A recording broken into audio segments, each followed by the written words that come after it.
આ જે નકલી નોટો ઝડપાઈ છે એની મામલે મહેસાણા જિલ્લાના વિજાપુર પોલીસ સ્ટેશનમાં ઇન્ડિયન ફેક કરન્સી નોટ અનુસંધાને એક ગુનો નોંધવામાં આવેલો છે. એ ગુનાની જે પ્રાથમિક હકીકત એવી છે કે સંદીપ ભાનુભાઈ ભટ્ટ કે જેઓ વિજાપુર ખાતે HDFC બ્રાન્ચ છે જે બેંક એમાં બેંક મેનેજર તરીકે ફરજ બજાવે છે. એમને એક હકીકત જાણવા મળેલી કે એમનું જે ડિપોઝિટ મશીન હોય છે, મની ડિપોઝિટ મશીન, એ ડિપોઝિટ મશીનમાં જે પૈસા જમા થયા છે એ જમા થયેલી રકમમાંથી કુલ 37,000 રૂપિયા છે જે અરજદારે જમા કરાવેલા 50,000માંથી, એમાંથી 37,000 જ જમા થયેલા છે અને બાકીના 13,000 છે એ જમા થયેલા નથી. એટલે અરજદારશ્રી છે એ ત્યાં આગળ બેંકમાં જઈને વિજાપુર શાખામાં એમણે તપાસ કરેલી.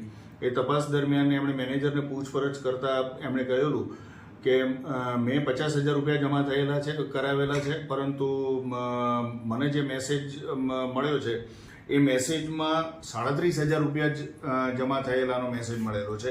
ત્યારે મેનેજરશ્રીએ એમને જણાવેલું કે તમે જે પૈસા જમા કરાવ્યા છે એમાં ઇન્ડિયન ફેક કરન્સી નોટો 500ના દરની મળી આવેલી છે અને 26 નોટો છે. તો આ બાબતે અમે પોલીસને જાણ કરેલી છે અને પોલીસમાં અરજી કરેલી છે. એ અરજી પોલીસ તપાસમાં અમને મળેલી હતી. એના આધારે અમે એની પ્રાથમિક તપાસ શરૂઆત કરેલી. એ પ્રાથમિક તપાસમાં અમને એવું જાણવા મળેલું કે આ જે ગુનો આચરવામાં છે એ ટોટલ 4 વ્યક્તિઓ સંડોવાયેલા છે.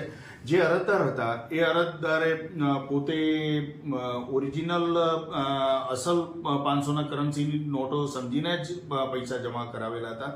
એમને એ ધ્યાનમાં નહોતું કે એમને જે નોટો આપવામાં આવેલી છે એમાં કોઈ ઇન્ડિયન ફેક કરન્સી નોટો પણ મૂકવામાં આવેલી છે. આ હકીકતમાં જે 4 વ્યક્તિઓ સંડોવાયેલા છે એમાં એક આદિલ શકીલભાઈ કુંભાર કે જે વિસનગરનો રહેવાસી છે. બીજો જયમીન ઉર્ફે જય મનીષનાથ ગોસ્વામી, એ પણ વિસનગરનો રહેવાસી છે.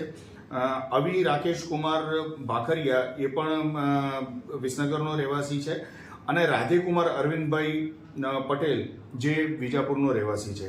હવે આમાં જે હકીકત છે એમાં આદિલ શકીલભાઈ કુંભાર નામનું વ્યક્તિ છે, એણે પોતાના લેપટોપ ઉપરથી આખું જે આની ઇન્ડિયન નોટ્સ છે 500ની નોટ, એના એક પ્રિન્ટ તૈયાર કરાવેલી